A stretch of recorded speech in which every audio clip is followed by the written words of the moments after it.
Wednesday of the 21st week in Ordinary Time. A reading from the second letter of St. Paul to the Thessalonians. We instruct you, brothers and sisters, in the name of our Lord Jesus Christ, to shun any brother who walks in a disorderly way and not according to the tradition they received from us. For you know how one must imitate us. For we did not act in a disorderly way among you, nor did we eat food received free from anyone. On the contrary, in toil and drudgery, night and day we worked, so as not to burden any of you. Not that we do not have the right. Rather, we wanted to present ourselves as a model for you, so that you might imitate us. In fact, when we were with you, we instructed you that, if anyone was unwilling to work, neither should that one eat. May the Lord of peace himself give you peace at all times and in every way. The Lord be with all of you. This greeting is in my own hand, Paul's. This is the sign in every letter. This is how I write. The grace of our Lord Jesus Christ be with all of you. The word of the Lord. The responsorial psalm. The response is, "Blessed are those who fear the Lord." Blessed are you who fear the Lord, who walk in his ways. For you shall eat the fruit of your handiwork. Blessed shall you be, and favored. Blessed are those who fear the Lord. Behold, thus is the man blessed who fears the Lord. The Lord bless you from Zion. May you see the prosperity of Jerusalem all the days of your life. Blessed are those who fear the Lord. A reading from the Holy Gospel according to Matthew. Jesus said, "Woe to you, scribes and Pharisees, you hypocrites!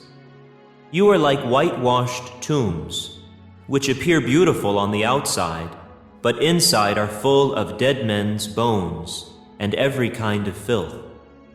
Even so, on the outside you appear righteous, but inside you are filled with hypocrisy and evil-doing.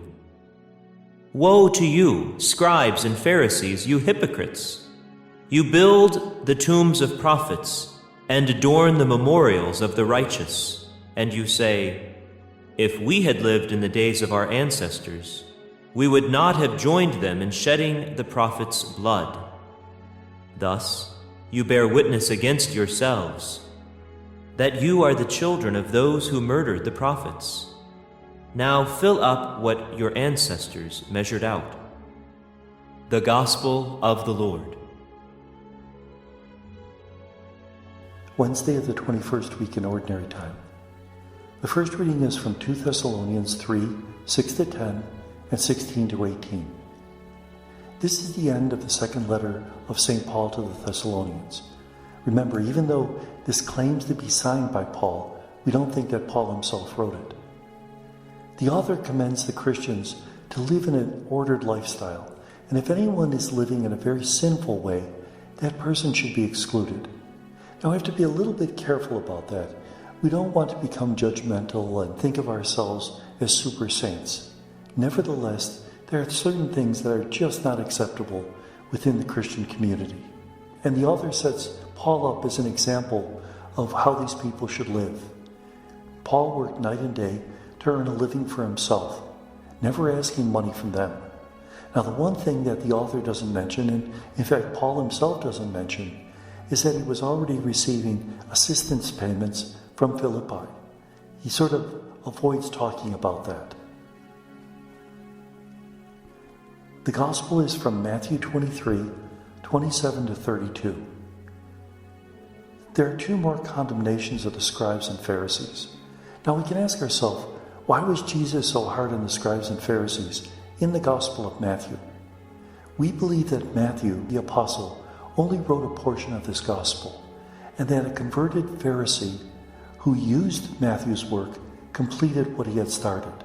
Matthew, the apostle, probably only wrote between 300 and 400 verses, whereas the entire Gospel is about 1,600 verses. In 2nd Matthew, we don't know who it is, felt betrayed by the Pharisees because he himself had once been a Pharisee. So Jesus, in his gospel, speaks about the Pharisees being whitewashed tombs. The Jewish people would not touch anything dealing with the dead once the person was buried. To walk over a tomb was to be unclean. That's why when Herod rebuilt the temple, he took such care in order to make sure that the extended portico outside the temple was not over a tomb. He built a whole series of columns and an elevated platform so that people would never be unclean walking to the temple. Jesus accuses the Pharisees of hypocrisy and evildoing. And he says that you build tombs to the prophets, but your kind, you're the very ones who killed the prophets. So you bear witness against your parents, but also against yourself.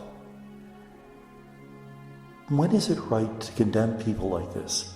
We have to be very careful because, remember, this has to be understood within context. Can we judge the attitudes and the activities of others very harshly? There are times we have to. But we have to make sure that it's coming for the right reason, that we're saying these things in order to help that person, rather than just to get the anger out of ourselves. And furthermore, Jesus seems to be hardest on people who claim that they're religious but are hypocritical. Remember how he's willing to forgive prostitutes and tax collectors, but those who claim they're religious, they use their religiosity as a cover for what lies in their hearts, and that's unacceptable. And may God bless us.